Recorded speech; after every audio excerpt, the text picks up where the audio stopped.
For the bread dough, I started with a very basic recipe and added in some pumpkin and some spices to give it that extra autumn flair. Here are the ingredients I used.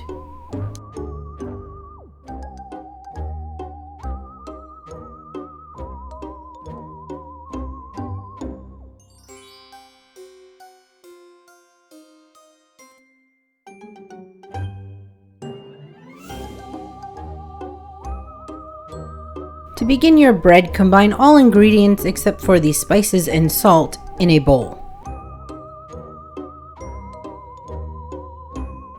Mix all your ingredients together until it's well combined.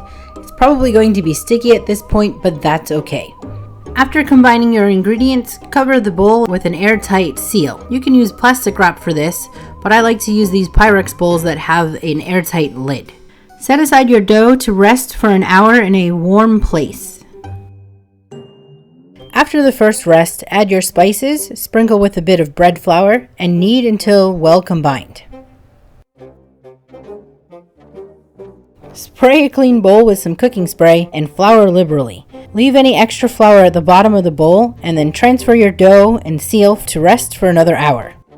Following the second rest, knead your dough until the excess flour is worked into the batch. Add the salt and knead until combined. Your dough should be stretchy now and no longer sticky.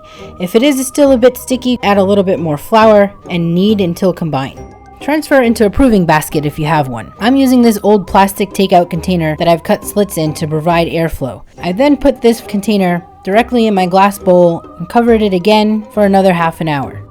Then I've removed the lid and placed the bowl in the open air for at least an hour until a crust begins to form on the outside edge of the dough.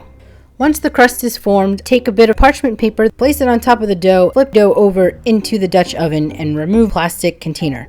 If you are using a proving basket, this is probably a much easier process for you, as your crust should be nice and firm and can be transferred directly into your Dutch oven. Because I'm using this plastic container, I don't have a full crust over on my dough, so I give my bread another half an hour rest. I set my oven for 375 degrees, placed the lid on my Dutch oven, and baked for 40 minutes. After the 40-minute marker, I removed the lid and baked for another 20 minutes. Cut 1/4 inch thick slices of the pumpkin bread and set it aside.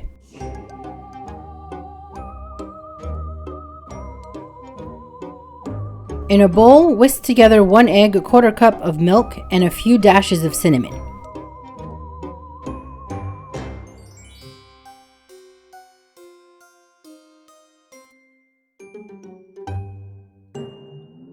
Melt a teaspoon of butter in a frying pan set to a medium heat.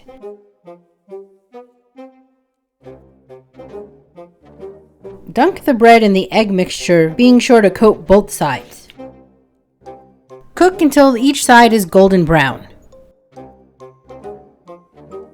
I like to serve mine with maple syrup and a dusting of powdered sugar.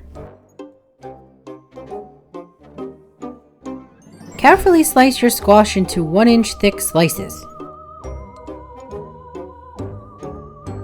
Use a spoon to scoop out the seeds. Spray a baking sheet with cooking spray and place the squash rings in the pan. Coat the top of the squash with some cooking spray and sprinkle with nutmeg. Crack an egg in the center of the squash. If your squash is cut uneven, you may get some leaking. You can wrap the bottom of your squash with some tin foil to prevent this.